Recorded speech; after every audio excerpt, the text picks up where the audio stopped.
అదరగొట్టే కారం రంగు రుచి ఆచి కారం పొడి. ఆలోచించింది మొట్టమొదటి పాలిటీషియన్ నేనే అనుకుంటాను ఒక చీఫ్ మినిస్టర్ గా. అప్పటి నుంచి వస్తే అప్పుడు ఎవరు ఇక్కడ తెలుగు వాళ్లే లేరు, ఇండియన్స్ కూడా తక్కువ ఉన్నారు, అసలు తెలుగు వాళ్ళు లేని పరిస్థితి.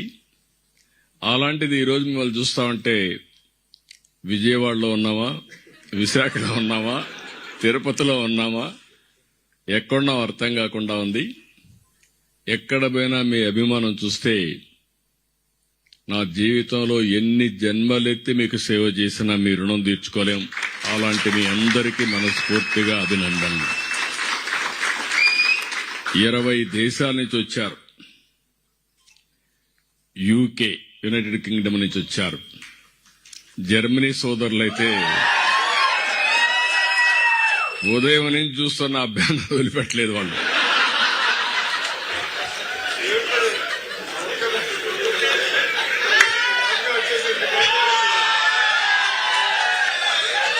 గుడ్.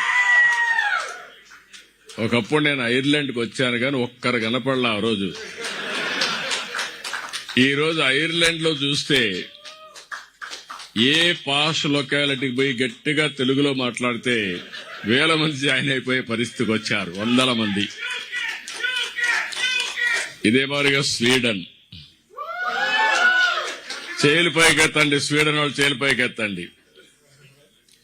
అదే మరి Netherlands, Italy, France, Switzerland, Denmark, Norway, Finland, Belgium, Africa, Poland, Spain, Malta,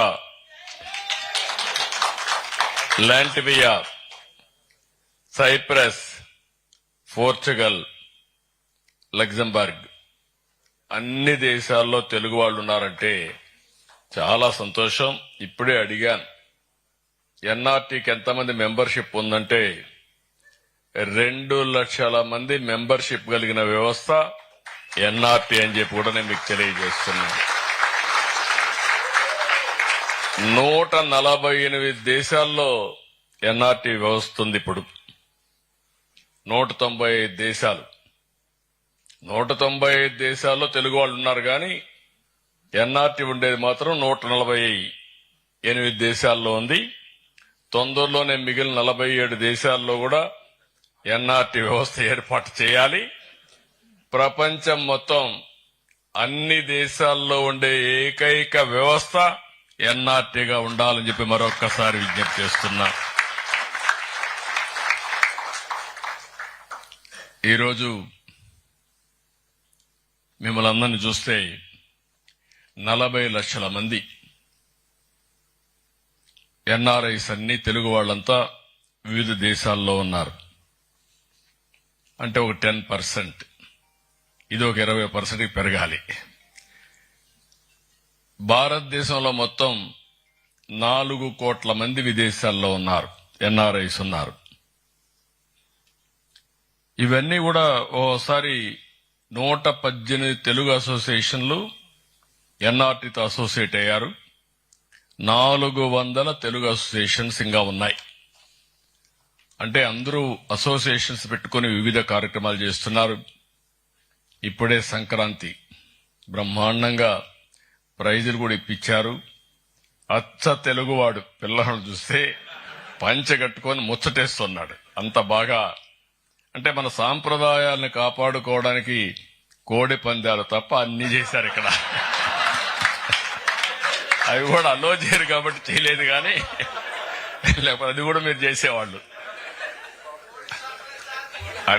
అదే మా జల్లికట్టు, కోడి పందాలు 2 లేవు ఇక్కడ.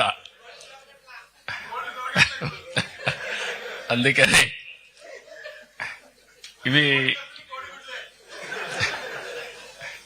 ఇవన్నీ చూసినప్పుడు చాలా సంతోషం.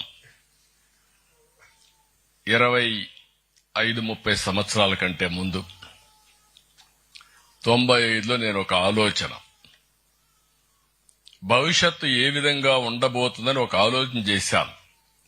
నాలో ఒక చిన్న పొరపాటు ఉంటుంది, ఎప్పుడు కూడా ముందు ఆలోచిస్తా ఉంటా దూరదృష్టితో. ఆ రోజు నేను విజన్ 2020 తయారు చేశా సమైక్య ఆంధ్రప్రదేశ్కి. అందరూ నన్ను ఎగతాళి చేశారు. 420 అన్నారు, ఈయనకి ఏమీ రాదన్నారు, ఈయన చేసేదంతా వేస్ట్ అన్నారు. ఐటీ అంటే ఐటీని గురించి కూడా ఐటీ తిండి పెడుతుంది అన్నారు. కానీ ఈరోజు మిమ్మల్ని చూస్తే నా ఒక్క పబ్లిక్ పాలసీ, ఐటీని ప్రమోట్ చేయాలనుకున్న నిర్ణయం ఈరోజు ప్రపంచంలో 195 దేశాల్లో తెలుగు వాళ్ళు ఉన్నారంటే అది ఆ రోజు తీసుకున్న ఒక్క నిర్ణయం. ఇలాంటి అనేక నిర్ణయాలు చేశాం. ఎప్పుడు కూడా మీరు గుర్తుపెట్టుకోవాల్సింది, ఒక పబ్లిక్ పాలసీ ఒక డెడ్లీ కాంబినేషన్. పబ్లిక్ పాలసీ చేయడమే కాదు, దాన్ని అమలు చేయాలి, ఎగ్జిక్యూషన్ కూడా చేయాలి. ఈ రోజు మీరు ఒక్కసారి చూస్తే ఇండియాకు కొన్ని అడ్వాంటేజెస్. ఒకటి, ఆర్థిక సంస్కరణలు 1991లో ప్రారంభించాం. That is the biggest advantage.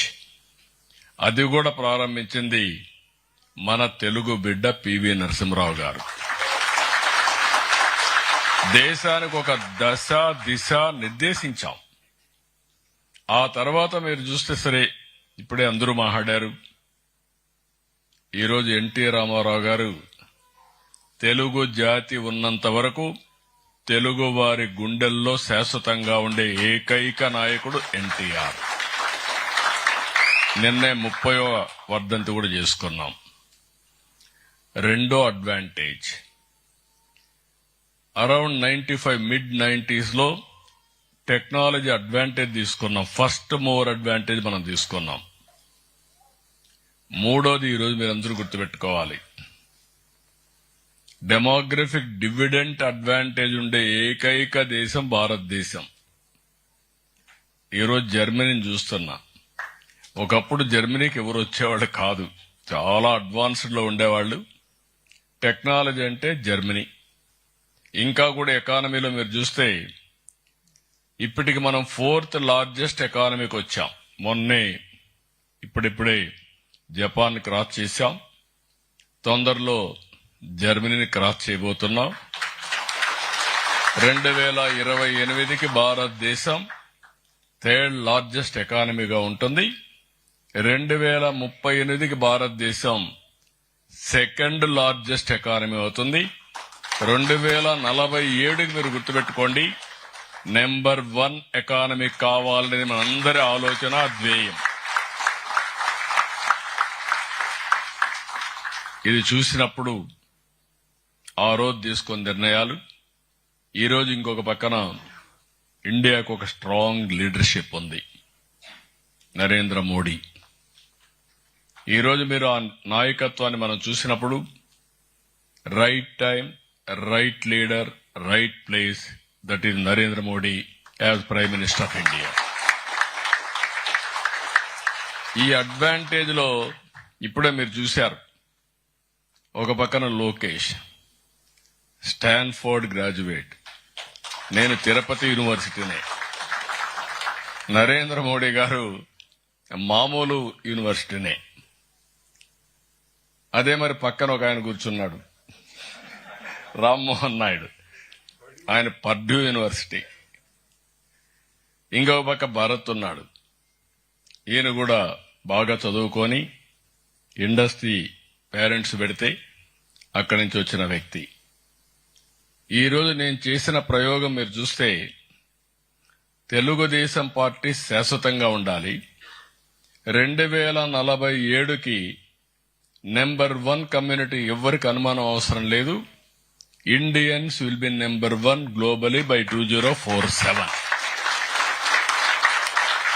India will be number 1 by 2047.